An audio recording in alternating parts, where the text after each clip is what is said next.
exceptions disprove the rule. I talk in the general, but in general, it is the masculine which protects the society in general. And in general, feminine are more accepting of certain things, and gays are closer to the feminine. So we say that we have men in charge. None of these people you named are men.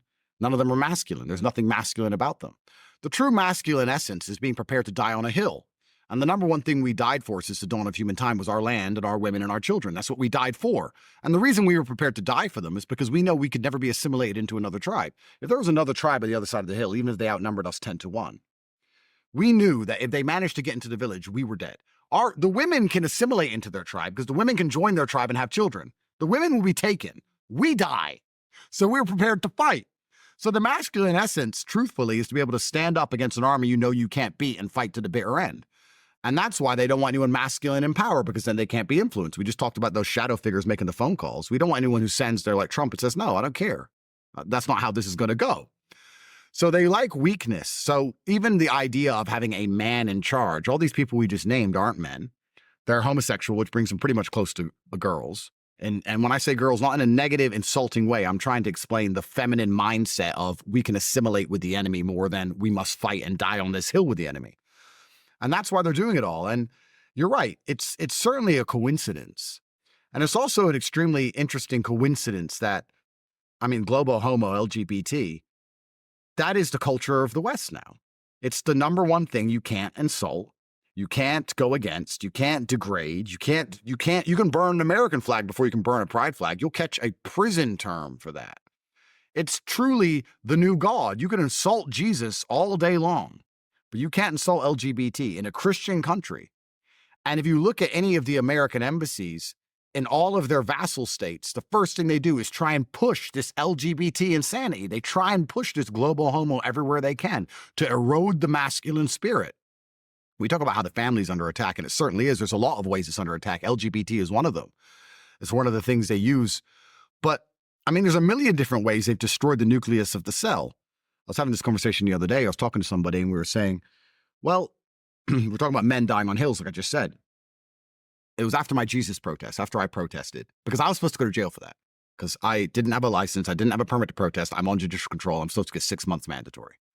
So I said bye to everyone, said to Tristan, ready for jail, packed a bag, went there to go to jail. So put me in jail for respecting Jesus. Put me in jail. I dare you. And even they knew better than that. So they were just like, please go home. So they didn't put me in jail.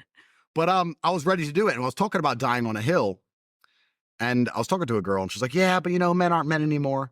And I said, but this is the thing that's so interesting if you actually analyze how they've destroyed society, because you're right, men aren't men anymore.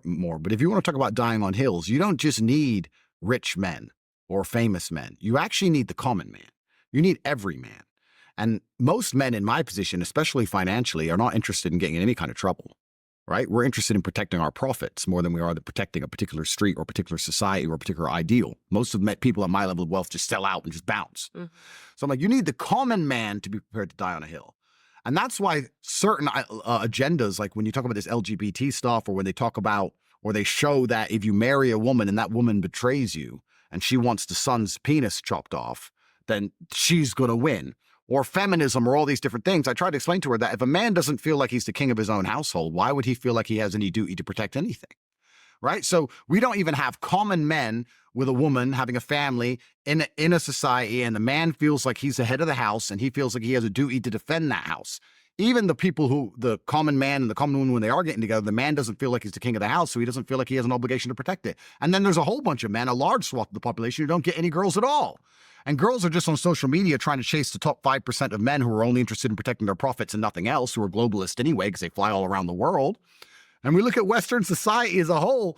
I was talking to this girl, and she's like, yeah, but men don't stick up for us. I'm like, the man you need to stick up for you is the exact kind of man you ignore. You don't even reply to his messages. You want the guy over there in Mykonos who has no interest in anything but yacht fuel pricing. Mm-hmm. So society is actually so truly broken that they've managed to just infiltrate it from every single level because the nucleus of the cell is damaged. And LGBT is another huge part of that, right? They are so desperate to prevent the idea of a man loving a woman having kids, and the man being the head of the house, and the man being prepared to protect that house from